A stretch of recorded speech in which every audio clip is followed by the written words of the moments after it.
Hello? Sangliana here?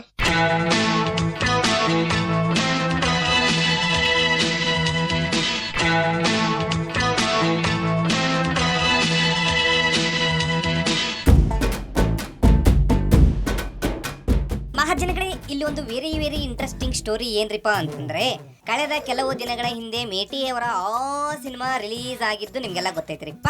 ಆ cinema release ಆದ್ಮೇಲೆ ರಾಜ್ಯ ಕಾಂಗ್ರೆಸ್ ಪಕ್ಷದಲ್ಲಿ ಈಗ ಅಲ್ಲೋಲ್ ಕೊಲ್ಲೋಲ್ ಆಗ್ಬಿಟ್ಟೈತೆ. ಅದು ಹೆಂಗ್ ಅಲ್ಲೋಲ್ ಕೊಲ್ಲೋಲ್ ಆಗ್ಬಿಟ್ಟೈತ್ರಿಪ್ಪ ಅಂತಂದ್ರೆ, ಆ ಸಿನಿಮಾ ರಿಲೀಸ್ ದಿಂದ ಕಾಂಗ್ರೆಸ್ನ ಯಾವ ಒಬ್ಬ ನಾಯಕರು ಕೂಡ ಬೇರೆ ಯಾವುದೇ ವಿಚಾರವಾಗಿ ಧೈರ್ಯವಾಗಿ ಎದೆ ಸೆಟ್ಟಿಸಿ ನಿಂತು ಮಾತಾಡುವ ಹಂಗಿಲ್ದಂಗ ಆಗೋಗ್ಯವ್ರೆ. ಹಂಗೆ ಇನ್ನೊಂದು ಪ್ರಮುಖ ವಿಚಾರ ಏನ್ರಿಪ್ಪ ಅಂತಂದ್ರೆ, ಮೇಟಿಯವರ ಆ ಸಿನಿಮಾ ರಿಲೀಸ್ ಆದ್ಮೇಲೆ ಈ ಕಾಂಗ್ರೆಸ್ನ ಒಂದಿಷ್ಟು ನಾಯಕರ ಎದೆಯಲ್ಲಿ ನಡುಕ ಶುರುವಾಗಿ ಬಿಟ್ಟೈತಂತೆ. ಅವರ ಎದೆ ಈಗ ಢವ ಢವ ಢವ ಢವ ಅಂತ ಹೊಡ್ಕೊಳಕ್ ಶುರು ಮಾಡಿಬಿಟ್ಟೈತಂತೆ. ಸೊ ಆ ಲಿಸ್ಟಲ್ಲಿ ಈಗ ಮೊದಲ ಸ್ಥಾನದಾಗಿರೋರು ಯಾರಪ್ಪ ಅಂದ್ರೆ ಇವರು. ಪ್ಲೇ ಟಮ್ಟೆ ಯಾರ್.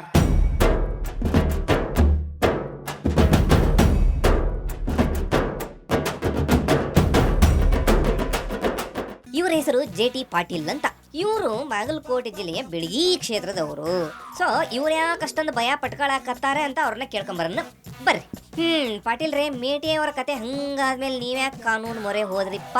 ನೀವು ಕೇಳಬಾರದು ನಾವು ಹೇಳಬಾರದು, ನೀವು ಕೇಳಬಾರದು ನಾವು ಹೇಳಬಾರದು.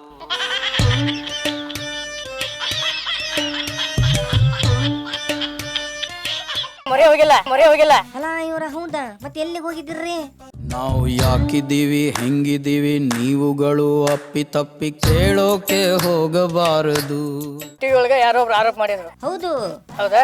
ಆ ಆರೋಪ ನಾನು ರಕ್ಷಣೆ ಮಾಡ್ಕೋಬೇಕಲ್ಲ. ಎಲ್ಲಾದ್ರೂ ಬಾಯ್ ಬಿಟ್ರೆ ಹುಷಾರು, ಕಟ್ಟು ಮಾಡ್ತಾರೆ ಸೆನ್ಸಾರು. ಹಂಗಂತೀರಾ? ಯಾಕಂದ್ರೆ ಎನಿಥಿಂಗ್ ಕ್ಯಾನ್ ಕ್ರಿಯೇಟ್ ಹೌದಲ್ಲ, ಅದಕ್ಕೆ ನಾನು ರಕ್ಷಣೆ ತಗೊಂಡಿದ್ದೀನಿ ಅಷ್ಟೇ. ಅಲ್ರಿಪ್ಪ, ನಿಮ್ ಬಗ್ಗೆನೋ ಅಂತದ್ದೇನೋ ಇದೆ ಅಂತ ಆರೋಪ ಕೇಳಿ ಬಂತಲ್ರಿ, ಏನ್ರಿ ಇದು? ಗಂಡ ಐಕ್ಳಗೋಳು 108 ಇರ್ತವೆ, ಇಂಥವು ಒಂದಿಷ್ಟು ಕೇಸು ಆಗಿರ್ತವೆ. ಆರೋಪ ಅಲ್ಲ, ಪಬ್ಲಿಕ್ ಆರೋಪ ಅಲ್ಲ. ಆಯ್ತು ನಿಧಾನ ಕೇಳ್ರಿಪ್ಪ. ಆರೋಪ ಅಲ್ಲ ಅಂತಂದ್ರೆ ಏನದು? ನೀವು ಕೇಳಬಾರದು ನಾವು ಹೇಳಬಾರದು, ನೀವು ಕೇಳಬಾರದು ನಾವು ಹೇಳಬಾರದು. ಇವ್ರು ನೋಡ್ರಿಪ್ಪ, ಹಂಗಿದ್ರೆ ಅದು ಏನಂತ ಹೇಳ್ರಿ ಅಂತಂದ್ರೆ ನಮ್ಮ ಲೋಗೋ ಹಿಡಿದು ಹಿಂಗ ತಡಾಕತ್ತಾರ ಇವ್ರು. ಜನಗಳೇ, ಇಲ್ಲಿ ಒಂದು ಅರ್ಥ ಆಗ್ಲಿಲ್ಲ ನನಗೆ. ಏನ್ರಿಪ್ಪ ಅಂತಂದ್ರೆ, ಇವ್ರು ಕರೆಕ್ಟ್ ಆಗಿ ಇದಾರ ಅಂತಂದ್ಮೇಲೆ ಇವ್ರು ಯಾಕೆ ಹಿಂಗ ಕಿವ್ಯಾಗ ಗುಂಗಿ ಹುಳ ಬಿಟ್ಕೊಂಡಂಗೆ ಆಡಾಕತ್ತಾರೋ ನಂಗೆ ಗೊತ್ತಾಗೋಲ್ತ್ರಿಪ್ಪ. ಹೋಲ್ ಬಿಡ್ರಪ್ಪ, ಇದ್ರ ಬಗ್ಗೆ ಹೆಚ್ಚಿನ ಮಾಹಿತಿಯನ್ನ ನಾವು ಇನ್ನೂ ಒಬ್ರು ಪಟೇಲ್ ಇದಾರಲ್ಲ ಅವ್ರ ಹತ್ರ ಕೇಳ್ಕೊಂಬರನ್ನ ಬರ್ರಿ. ಎಂ.ಬಿ. ಪಾಟೀಲ್ ರೀ, ನಾನು ನಂಬದಿಲ್ಲ. ನೀವ್ ಇದನ್ನೆಲ್ಲ ನಂಬಂಗಿಲ್ಲ. ಯಾಕೆ ನಂಬಂಗಿಲ್ಲ? ಏನ್ರಿಪ್ಪ, ಇನ್ನೊಂದ್ಸರಿ ಹೇಳ್ರಿ. ಸುಳ್ಳನ್ನೋರೆಲ್ಲ ಸುಳ್ಳು.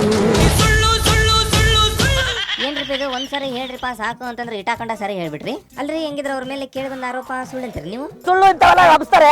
ಅಲ್ರಿಪ್ಪ, ಹಂಗಿದ್ರೆ ಅವ್ರ ಮೇಲೆ ಕೇಳಿ ಬಂದ ಆರೋಪ ಸುಳ್ಳು ಅಂತ ಒಂದೇ ಉಸಿರಲ್ಲಿ ಇಷ್ಟಕೊಂಡು ಸರಿ ನೀವು ಹೇಳಿದ್ರಲ್ಲ, ನಿಮಗೆ ಅವ್ರ ಮೇಲೆ ಅಷ್ಟೊಂದು ಕಾನ್ಫಿಡೆಂಟ್ ಅನ್ರಿ? ಏನಾಗ್ತದೆ ಗೊತ್ತಾಗಿದೆ ಈಗ. ನಿಮ್ ಟೆಕ್ನಾಲಜಿ ಹೆಂಗಿದೆ? ಹೆಂಗಿದೆ? ಮಾರ್ಪಟ್ಟಿದ್ದಾನೆ, ಬೇಗ ಮಾಡಿ ಬೇಕಾದ್ ತೋರಿಸ್ಬೋದು ನೀವು. ನೋಡಿದ್ರನ್ರಪ್ಪ ಜನಗಳೇ, ನಮಗೆ ತಿರುಗಿ ಬಿಟ್ರ ನೋಡ್ರಿಪ್ಪ ಇವರು. ಅಲ್ರಿಪ್ಪ, ಇಷ್ಟು ದೊಡ್ಡ ವ್ಯಕ್ತಿಯಾಗಿ ಇವರು ಈ ಮಾತು ಹೇಳೋದು ಎಷ್ಟರ ಮಟ್ಟಿಗೆ ಸರಿ ಅಂತೀರಿ ಇವರು? ಅಂದ್ರೆ ಇವ್ರು ಹೇಳೋ ಮಾತಿನ ಅರ್ಥ ಏನ್ರಿಪ್ಪ ಅಂತಂದ್ರೆ, ಮೇಟಿ ಅವ್ರದನ್ನ ನಾವು ಹಂಗೆ ಏನೋ ಮಾಡಿ ಹಾಕಿ ತೋರಿಸ್ತೀವಿ ಅನ್ನಂಗೆ ಹೇಳ್ತಾರೆ. ಅಲ್ರಿಪ್ಪ ಪಾಟೀಲ್ರೆ, ನಮ್ಮನ್ನೇ ನಿಮ್ಮ ಶತ್ರುಗಳು ಅನ್ಕೊಂಡ್ರು ಅಥವಾ ದೊಡ್ಡದಾಗಿ ಸಾಮಾಜಿಕ ಜವಾಬ್ದಾರಿ, ಸಾಮಾಜಿಕ ಕಳಕಳಿ ನಿಮಗಷ್ಟ ಐತಿ, ನಮ್ಗೆ ಯಾವ್ದು ಅಂತದ್ ಇಲ್ಲ ಅಂತ ಅನ್ಕೊಂಡ್ರ ನಾವ್ ಯಾಕ್ರಿ ಹಂಗ್ ಮಾಡಕ್ ಹೋಗೋಣ? ಅಥವಾ ನಾವು ಹಂಗ್ ಮಾಡಿದ್ವಿ ಅಂತಂದ್ರೆ ನೀವ್ ಯಾಕ್ರಿ ನಮ್ಮನ್ನೆಲ್ಲ ಸುಮ್ಮನೆ ಬಿಡ್ತೀರಿ? ಅಲ್ರಿಪ್ಪ, ಅವ್ರು ಯಾವ್ದಕ್ಕೂ ಭಯ ಪಡ್ರಲ್ಲ, ಅವ್ರಂತವ್ರಲ್ಲ ಅಂತಂದ್ರೆ ಇಷ್ಟೇ ಆರ್ಡರ್ ಯಾಕೆ ಇಷ್ಟ ಬೇಗ ತಂದ್ಬಿಟ್ರು ಅವ್ರು? ಈಗ ಯಾವ್ದೋ ನೋಡಿ ಸ್ಟೇ ಆರ್ಡರ್ ತಗೊಂಡ್ಬಂದಿರೋ ನನ್ನ ಬಗ್ಗೆ ಗೊತ್ತಿಲ್ಲ. ಯಾವ ಪ್ರಶ್ನೆಗೆ ನಿಮ್ಮ ಹತ್ರ ಉತ್ತರ ಇರಲ್ವಾ ಅದ್ರ ಬಗ್ಗೆ ನಿಮಗೆ ಮಾತ್ರ ಏನೂ ಗೊತ್ತಿರಂಗಿಲ್ಲ ಪಾಪ. ಹೋಗ್ಲಿ ಬಿಡ್ರಿ. ಹಂಗಿದ್ರೆ ಇನ್ನೊಂದು ಲಾಸ್ಟ್ ಪ್ರಶ್ನೆ ಕೇಳ್ತೇನ್ರಿಪ್ಪ, ನಿಮ್ಗೆ ಜೆ.ಟಿ. ಪಾಟೀಲ್ ಬಗ್ಗೆ ಏನ್ ಅನ್ಸಿದ್ರಿಪ್ಪ? ಜೆ.ಟಿ. ಪಾಟೀಲ್ ಅಂತಾರಲ್ಲ, ಆ ಪ್ರಶ್ನೆ ಉದ್ಭವಿಸೋದಿಲ್ಲ. ಆಯ್ತು ಬಿಡ್ರಿಪ್ಪ, ಈ ಮೇಟಿಯವ್ರ ಬಗ್ಗೆ ನಿಮ್ಮಲ್ಲಿ ಕೆಲವೊಂದಿಷ್ಟು ಜನ ಇದ ಮಾತಾ ಹೇಳಿದ್ರು. ಆಯ್ತು ಬಿಡ್ರಿ. ದೇಶಪಾಂಡೆ ಸಾಹೇಬ್ರೆ ನೀವೇನ್ ಹೇಳ್ತೀರಿಪ್ಪ? ನನಗೇನು ಗೊತ್ತಿಲ್ಲ, ಇದ್ರ ಬಗ್ಗೆ ನಾನು ಮಾತಾಡಿ ಬಂದಿಲ್ಲ. ನಾ ಬರಗಾಲ ಸಮೀಕ್ಷೆ ಮಾಡೋ ಬಂದೆ, ಅಷ್ಟು ಕೇಳಿ ನನಗೆ. ಹಂಗಂತೀರಾ? ಆಯ್ತ್ರಪ್ಪ, ಹಂಗಿದ್ರೆ ಈಗ ಹೋಗಿ ನೀವು ಮೊದಲು ಬರ ವೀಕ್ಷಣೆ ಮಾಡ್ಕೊಂಡ್ ಬರ್ರಿ, ಆಮೇಲೆ ಮಾತಾಡೋಣಂತ. ಏನ್ರಿ ಕುಮಾರಣ್ಣ ಇದಲ್ರಿ, ಇವರೆಲ್ಲ ಸೇರ್ಕೊಂಡು ಯಾಕ್ರಿ ಹಿಂಗೆಲ್ಲ ಮಾಡಕತ್ತಾರ ಇವರು? ಏನಾತ್ರಿಪ್ಪ ಇವ್ರಿಗೆ? ಇರ್ತಕ್ಕಂಥ ಸಮಸ್ಯೆಗಳ ಬಗ್ಗೆ ಗಮನ ಕೊಡದೆ ಬೇರೆ ಬೇರೆ ರೀತಿಯ ಸಮಸ್ಯೆಗಳನ್ನು ಹುಟ್ಟಾಕಿ ಈ ದೇಶವನ್ನ ಎಲ್ಲಿಗೆ ತೆಗೆದುಕೊಂಡು ಹೋಗ್ತಾ ಇದ್ದಾರೆ. ಯಪ್ಪ, ಇವ್ರು ಎಲ್ಲಿಗಾದ್ರೂ ತಗೊಂಡು ಹೋಗ್ಲಿ, ಆದ್ರೆ ಪಾಕಿಸ್ತಾನ ಒಂದ್ ಬಿಟ್ಟು ತಗೊಂಡು ಹೋಗ್ಲಿರಪ್ಪ ಇವರು. ಹೋಗ್ಲಿರಪ್ಪ, ಇವರೆಲ್ಲ ಹಿಂಗ್ ಮಾಡ್ತಿರೋದ್ರಿಂದ ರಾಜ್ಯಕ್ಕೆ ಏನೇನ್ ಸಂದೇಶ ಹೋಗಾಕತ್ತೈತೆ ಹೇಳ್ರಿ? ಇವತ್ತು ಇಂಥ ಒಂದು ಪರಿಸ್ಥಿತಿನಲ್ಲಿ ಯಾವೊಂದು ಕರ್ನಾಟಕ ರಾಗದ ಜನತೆ ದೊಡ್ಡ ಮಟ್ಟದ ಒಂದು ನಂಬಿಕೆಯನ್ನಿಟ್ಟಿದ್ರು, ಅದೆಲ್ಲ ಹಾಳಾಗಿ ಹತ್ತಿ ಬಿತ್ತು ಹೋತು ಅಂತೀರಿ. ಆ ನಂಬಿಕೆ ಹುಸಿಯಾಗಿ ಇವತ್ತು ಒಂದು ಪ್ರಾದೇಶಿಕ ಪಕ್ಷದ ನೆಲೆಗಟ್ಟನ್ನು ಹೊಂದಿರತಕ್ಕಂಥ ಪಕ್ಷವನ್ನು ಬೆಂಬಲಿಸಬೇಕು ಅಂತಕ್ಕಂಥ ಮೇಲ್ನೋಟಕ್ಕೆ ವಾತಾವರಣ ಇವತ್ತೇನು ಇಡೀ ರಾಜ್ಯದಲ್ಲಿ ಕಾಣ್ತಾ ಇದ್ದೇನೆ. ಓಹೋ, ಹೌದನ್ರಿಪ್ಪ. ಮತ್ತು ಆ ವಾತಾವರಣ ನಮಗೆಲ್ಲೋ ಕಾಣಿಸಾಕತ್ತಿಲ್ಲಲ್ರಿಪ್ಪ, ನಿಮಗಷ್ಟ ಕಾಣಿಸ್ಬಿಡ್ತೇನ್ರಿ ಅದು? ಅಲ್ರಿಪ್ಪ, ಈ ಕಾಂಗ್ರೆಸ್ನವ್ರು ಇತ್ತೀಚೆಗೆ ಯಾಕೆ ಹಿಂಗೆಲ್ಲ ಮಾಡಕತ್ರಿ ಇವರು? 5 ವರ್ಷ BJP ಆಡಳಿತ ಏನು ಫೌಂಡೇಶನ್ ಹಾಕಿದ್ರು, ಆ ಫೌಂಡೇಶನ್ಗೆ ಕಟ್ಟಡ ಕಟ್ಕೊಂಡು ಹೊರಟಿದ್ದಾರೆ ಇವರು. ಯಾರು? ಕಾಂಗ್ರೆಸ್ನ ನಾಯಕರು. ಹಂಗಿದ್ರೆ ನೋಡ್ರಿಪ್ಪ, ನೆಕ್ಸ್ಟ್ ಏನ್ರ ಜನರು ನಿಮ್ಮನ್ನ ನಂಬಿ ನಿಮ್ಮ ಕೈಯಾಗ ಅಧಿಕಾರ ಕೊಟ್ರೆ ಇವ್ರು ಕಟ್ಸಿರೋ ಕಟ್ಟಡಕ್ಕೆ ನೀವು ಮೋಲ್ಡ್ ಏನು ಹಾಕಕ್ಕೆ ಹೋಗ್ಬೇಡ್ರಿಪ್ಪ, ಎಚ್ಚರಿಕೆಂದಿರ್ರಿ. ನಿಮ್ದೇನ್ರಿಪ್ಪ ಸುದ್ದಿ? ಮುಖ್ಯಮಂತ್ರಿಗಳಲ್ಲಿ ನಾನು ವಿನಂತಿ ಮಾಡ್ಕೊತಾ ಇದ್ದೀನಿ. ಮುಖ್ಯಮಂತ್ರಿಗಳಿಗೆ ವಿನಂತಿ ಏನ್ರಿಪ್ಪ? ನಿಮ್ಮ ವಿನಂತಿ ಮಾಡ್ಕೊರಿ. ನಮ್ಮ ಜಿಲ್ಲೆ ತೋಟಗಾರಿಕೆ. ಓಕೆ, ಈ ತೋಟಗಾರಿಕೆಯಲ್ಲಿ ಏನೇನು ಬೆಳೆ ಬರ್ತಾವ್ರಿಪ್ಪ? ದ್ರಾಕ್ಷಿ, ದಾಳಿಂಬ್ರೆ, ನಿಂಬೆ, ಬಾರೆ. ಓ, ಅದನ್ನು ನೋಟ್ ಮಾಡ್ಕೊಂಡ್ ಬಂದಿರೋ? ಆಯ್ತು ನೋಡ್ಕೊಂಡು ಹೇಳ್ರಿ. ತೊಗರಿ, ಏನು ಕಡ್ಲಿ. ಈ ತೊಗರಿ ಮತ್ತು ಕಡ್ಲಿ ಇವು ತೋಟಗಾರಿಕೆ ಬೆಳೆಯಲ್ಲಿ ಬರ್ತಾವನ್ರಿಪ್ಪ? ಆಗ್ಲಿರಿಪ್ಪ, ಮುಂದೆ ಹೇಳ್ರಿ. ಇವೆಲ್ಲನೂ ಇವತ್ತು ಏನಾಗ್ಬಿಟ್ಟದಂದ್ರೆ ಸಂಪೂರ್ಣವಾಗಿ ಇವತ್ತು ಬರಗಾಲದಿಂದ ಮಳೆ ಆಗೋದಕ್ಕೆ ನಾಶ ಆಗ್ಬಿಟ್ಟರು. ಅಯ್ಯೋ, ಹೌದನ್ರಿಪ್ಪ. ಓಕೆ, ಹಂಗಿದ್ರೆ ಈಗ CM ಸಾಹೇಬ್ರು ಏನು ಮಾಡ್ಬೇಕ್ರಿ ಅದಕ್ಕೆ? ಅದಕ್ಕೆ ನಾವು ವಿನಂತಿ ಮಾಡ್ಕೊತೀವಿ, ಮುಖ್ಯಮಂತ್ರಿಗಳು ಸ್ವಲ್ಪ ಧೈರ್ಯ ಮಾಡಿ. ಧೈರ್ಯ ಮಾಡ್ಬೇಕು? ಎದಕ್ಕೆ ಧೈರ್ಯ ಮಾಡ್ಬೇಕು ಅವರು? ಏನಾಗೋದಿಲ್ಲ, ಹೊರತ ಇಲ್ಲ. ಆ 50% ಏನು ಸಬ್ಸಿಡಿ ಏನು ಮನ್ನಾ ಮಾಡ್ತೀನಿ ಅಂತ ಹೇಳಿ ನೀವು ಮೊದಲು ಮಾಡಬೇಕು. ಅಲ್ಲಿಂದ ಆ ಕೇಂದ್ರದವ್ರಿಗೆ ಹೆಂಗೆ ಮಾಡ್ಕೊಂಡು ಬರೋದು ನೋಡೋಣ, ನಾವೇ ಹೋಗ್ತಾವೆ ಬಿಡುದೇ ಇಲ್ಲ. ನೋಡ್ರಿಪ್ಪ ಹೆಂಗೈತಿ ಹೊಡ್ತಾ. ಇವ್ರಿಗೆ ಗೊತ್ತೈತಿ CM ಸಾಹೇಬ್ರು ಸುಮ್ಮನೆ ಸಾಲ ಮನ್ನಾ ಮಾಡ್ರಲ್ಲ ಬಿಡ್ರಲ್ಲ, ಮಾಡೋದಕ್ಕತ್ತೆ ಅಂದ್ರೆ ಸುಮ್ಮನೆ ಕೇಂದ್ರ ಸರ್ಕಾರ ಮೇಲೆ ಹಾಕೊಂಡು ಹೊಂಟ್ಬಿಟ್ರ, ಅದಕ್ಕೆ ನಾವು ಹಿಂಗೆ ಟಾಂಗ್ ಕೊಟ್ಬಿಡೋಣ, ಅದಕ್ಕೆ ಏನು ಹೇಳ್ತಾರೆ ಅವ್ರು ನೋಡೋನು ಅಂತ ಇವ್ರು ಹಿಂಗೆ ಹೇಳ್ಬಿಟ್ರು. ಬುದ್ಧು ಅಂತ್ರಿ ಅವರು. ಹಂಗಿದ್ರೆ ಇದಕ್ಕೆ ಏನು ಹೇಳ್ಬೋದು CM ಸಾಹೇಬ್ರು? ಏನು ಹೇಳ್ತಿರಪ್ಪ CM ಸಾಹೇಬ್ರು ಇದಕ್ಕೆ? ಮುಂದಿನ ಡಿಸೆಂಬರ್ ಒಳಗೆ ಓಕೆ, ಎಲ್ಲಾ 184 ಕೆರೆಗಳನ್ನು ಕೂಡ ನೀರು ತುಂಬಿಸ್ತಕ್ಕಂಥ ತೀರ್ಮಾನ ಮಾಡಿದ್ದೀವಿ. ಅದನ್ನ ಮಾಡ್ತಾರೆ.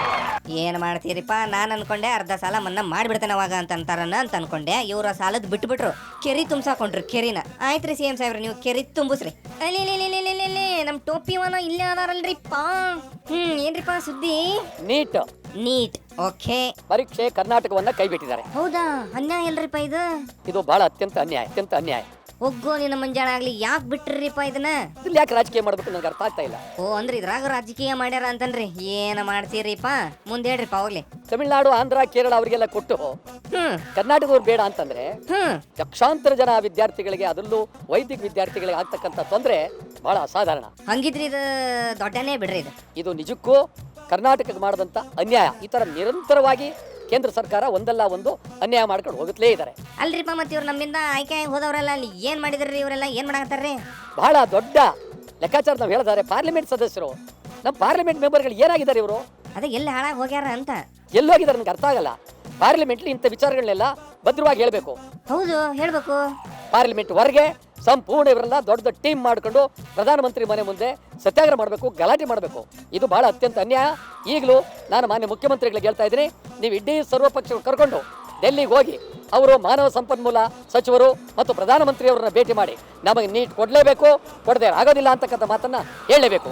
ಒಂದ್ ವೇಳೆ ಅವರು ಇಂಥ ಮಾತು ಕೊಟ್ಟಿಲ್ಲ ಅಂತಂದ್ರಿ ತೀವ್ರ ಹೋರಾಟ, ಕೇಂದ್ರದ ವಿರುದ್ಧ, ಪ್ರಧಾನಮಂತ್ರಿ ವಿರುದ್ಧ ಹೋರಾಟ ಮಾಡೋಕೆ ತೀವ್ರ ತಗೊಳ್ತೀವಿ. ಇದರಲ್ಲಿ ನೀಟ್ ವಿಚಾರನೂ ಬಹಳ ಪ್ರಮುಖವಾದಂಥ ವಿಚಾರ. ಅಯ್ಯೋ, ಹೌದಾ? ಆಯ್ತು ಆಯ್ತ್ರಿಪ್ಪ, ಯಾವ್ದಕ್ಕೆ ನೀವು ರೆಡಿ ಆಗಿರ್ರಿಪ್ಪ.